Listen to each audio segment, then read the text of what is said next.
আসসালামু আলাইকুম রহমতুল্লাহি ওবরাকাতু। প্রিয় বন্ধুরা, যারা আমার ইউটিউব চ্যানেলের সাথে জড়িত আছেন এবং আমার ফেসবুক পেজের সাথে জড়িত, সবাইকে অন্তঃস্থল থেকে জানাচ্ছি আন্তরিক শুভেচ্ছা অভিনন্দন। তো আপনারা দেখতে পাচ্ছেন আমার পাশে একজন বৃদ্ধ লোক দাঁড়িয়ে আছে। উনি হচ্ছেন সরবংশী খাসিরহাট বাজারের বিশিষ্ট ব্যবসায়ী এবং সমাজসেবক মোহাম্মদ আলী হাওলাদার। ওনার বাসায় আমি দীর্ঘদিন ছিলাম। আমি দীর্ঘদিন থেকে ওনার বাসায় থেকে আমি এই সরবংশী মোবারকিয়া দাখিল মাদ্রাসায় আলিম ক্লাসের অধ্যয়ন করেছি। তো এই মাদ্রাসাটি আলিম ক্লাস খোলার কথা ছিল, কিন্তু অত্যন্ত দুঃখের বিষয় হচ্ছে ওনারা খুলতে পারেননি। আমি দেখতে পাচ্ছেন আমি ওনাকে বুকে জড়িয়ে নিলাম, উনিও আমাকে বুকে জড়িয়ে নিয়েছেন, কারণ উনি আমাকে অত্যন্ত আদর করতেন, খুবই স্নেহ করতেন। তো ওনাকে নিয়ে ওনার ফার্মেসি আছে, ওনার ফার্মেসি থেকে ওনাকে নিয়ে বের হয়ে মাদ্রাসা দেখতে আসলাম, অবস্থান করছি। আমাদের সেই পাশে বিশাল এই মাদ্রাসা সরবংশী মোবারকিয়া দাখিল মাদ্রাসা প্রতিষ্ঠিত হলো। জানতে পারলাম কুয়েতের আর্থিক অনুদানে এই মাদ্রাসা এবং মসজিদ প্রতিষ্ঠিত হলো।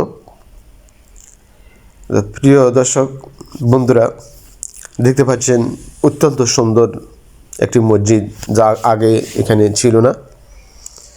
এই মসজিদের ইমামতি করতেন আমার শ্রদ্ধাভাজন শিক্ষক হযরত মাওলানা মফিজুল ইসলাম, যিনি সরবংশী মোবারকিয়া দাখিল মাদ্রাসার সহ সুপার ছিলেন। এখন তিনি সুপার হিসেবে দায়িত্বরত আছেন। তো দেখতে পাচ্ছেন এই যে সবুজ রঙের এই মাদ্রাসাটি, এটিও কুয়েতের আর্থিক অনুদানে প্রতিষ্ঠিত হলো। এটি ছিল টিনের ঘর আমরা যখন ছিলাম। আলহামদুলিল্লাহ আল্লাহ পাকের অশেষ রহমতে এই মাদ্রাসাটি এত সুন্দর দেখে আমি সত্যি আনন্দিত হয়ে গেলাম যে এত সুন্দর মনোমুগ্ধকর মাদ্রাসা এখানে টিনের ঘর আর এখন নাই। আমার সাথে আছে হাজি মোহাম্মদ আলী হাওলাদার। তিনি ওনার পায়ে সমস্যা, তারপরে উনি আমাকে দেখাচ্ছেন মাদ্রাসার দৃশ্য। তো আমি ঘুরে ঘুরে দেখতে পাচ্ছি মাদ্রাসার এই মনোমুগ্ধকর পরিবেশ দেখে আমি সত্যি আনন্দিত হলাম। 22 থেকে 23 বছর পর এখানে আসলাম। তো আমি যে এখন মাদ্রাসার সম্মুখে দাঁড়িয়ে আছি, আপনারা দেখতে পাচ্ছেন আমার পাশে অবস্থান করছে হাজি মোহাম্মদ আলী হাওলাদার, যিনি আমাকে অত্যন্ত বাবার মতো আদর করতেন। একসময় আমরা এবার চলে আসলাম মাদ্রাসার বারান্দায়, মাদ্রাসায় তালা ঝুলানো, যেহেতু শুক্রবারে মাদ্রাসা বন্ধ।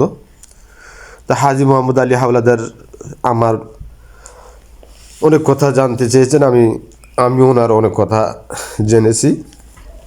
অবশেষে তিনি কান্নায় ভেঙে পড়লেন